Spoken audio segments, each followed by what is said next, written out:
Salut tout le monde, bon j'espère que ça va bien. Euh, voilà, ça commence bien.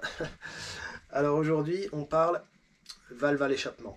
Alors dans plusieurs de mes vidéos, je précise que j'ai supprimé la mienne et j'ai beaucoup de commentaires qui me demandent mais pourquoi tu l'as supprimé, à quoi ça sert, etc.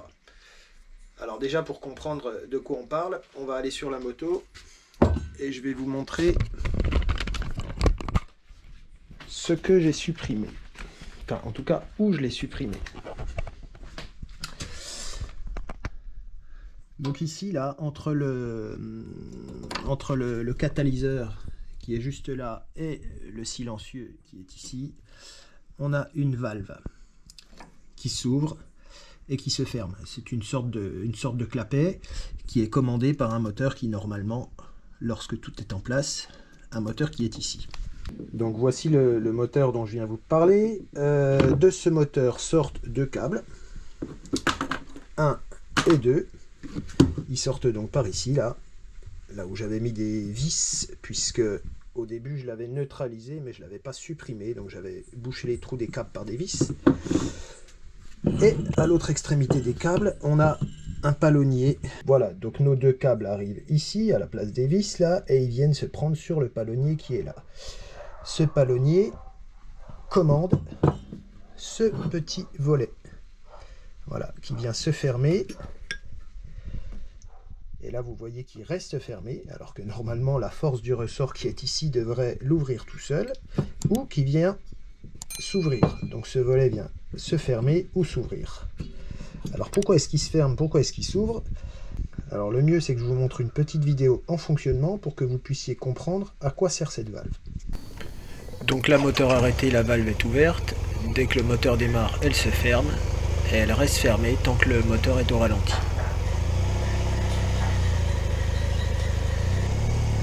Et dès que le moteur accélère, hop, elle s'ouvre.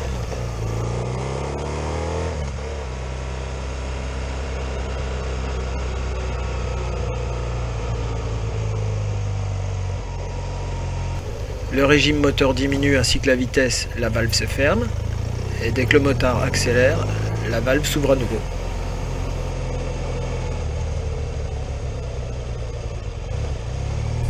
Voilà, donc je pense que vous aurez compris, ces images parlent plus qu'un long discours.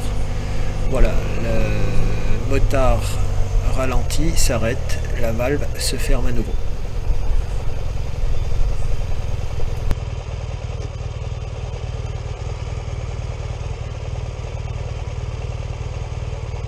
Voilà, donc comme vous venez de le voir sur l'extrait, en fait cette valve là, elle ne se ferme qu'au ralenti avec les gaz à 0. D'accord? C'est-à-dire que dès qu'on met un tout petit peu de gaz, la valve s'ouvre. Donc son intérêt, ça n'est uniquement que de satisfaire aux exigences sonométriques au moment où la moto est homologuée. Mais vous l'avez bien compris, ça ne sert qu'au ralenti et donc ça ne satisfait aux exigences sonométriques qu'au ralenti. C'est-à-dire que dès que vous accélérez, cette valve-là, lorsqu'elle fonctionne correctement, s'ouvre. Et donc pour ce qui est de la réduction du bruit, elle n'a absolument plus aucun intérêt. Alors en fait, le problème avec cette vanne, c'est pas quand elle fonctionne correctement, vous l'aurez compris, c'est qu'elle est soumise à des températures extrêmement importantes, dans un conduit d'échappement qui recrache énormément de suie, et donc température importante dit corrosion, suie dit grippage, donc corrosion plus suie, vous imaginez bien que cette vanne-là, elle n'est pas faite pour durer la vie de la moto. Donc, cette valve, elle pose problème à partir du moment où elle reste bloquée, fermée, ou partiellement fermée, parce qu'elle étouffe complètement le moteur. Donc vous aurez compris que c'est un nid à emmerde, et que d'un point de vue écologique, ça sert absolument à rien. Hein. Certains disent que c'est pour la pollution.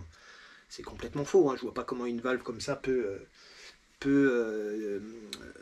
contribuer à la dépollution de ce qui est rejeté par le moteur du 1200. Donc ça ne sert uniquement et uniquement au ralenti à réduire le bruit de cette moto. Donc qu'est-ce que j'ai fait? Je l'ai balancé et je l'ai remplacé par un tube. un tube que vous voyez en photo là. Vous pouvez aussi, si vous n'avez pas de tube, vous pouvez la neutraliser, c'est-à-dire démonter uniquement les câbles du moteur et vous assurer qu'elle est bien en position ouverte. Alors il faut savoir que ça ne générera aucun défaut au tableau de bord. Par contre, ça va enregistrer un défaut dans le calculateur moteur. Ça, c'est inévitable et vous n'aurez pas le choix. Vous l'avez vu dans mes précédentes vidéos. Vous aurez le défaut enregistré au niveau du calculateur moteur. Mais vous n'aurez pas de défaut au tableau de bord. Et attention, je parle bien, vous n'aurez pas de défaut au tableau de bord pour les DOHC, c'est-à-dire les dernières 1200R double arbre à cam. Pour les LC, vous aurez un défaut moteur. Si vous supprimez cette valve, même si vous ne faites que débrancher les câbles. Donc je sais qu'il existe un petit leurre qui se branche à la place de la prise du moteur là, qui est là pour simuler la présence et le fonctionnement de la valve à l'échappement. Voilà, donc vous n'allez pas, n'espérez pas gagner des chevaux en supprimant cette valve, hein, c'est complètement utopique. Au mieux, évidemment, vous allez gagner des chevaux si elle est partiellement fermée ou totalement fermée, mais là c'est une évidence, hein, si vous bouchez la sortie d'échappement, vous allez brider le moteur. Donc, mais si elle fonctionne correctement ou si elle est bloquée en position ouverte, le fait de la neutraliser ne va pas vous donner davantage de puissance. Par contre, vous allez isoler des pannes potentielles, et ça, c'est un réel gain. Voilà. Écoutez, j'espère que j'ai répondu à vos questions. Voilà. Si vous en avez d'autres à propos de cette valve, n'hésitez pas à me le faire savoir dans les commentaires, j'y répondrai avec grand plaisir. Voilà. Écoutez, c'est terminé pour cette courte vidéo, et je vous dis à une prochaine. Allez, ciao, ciao.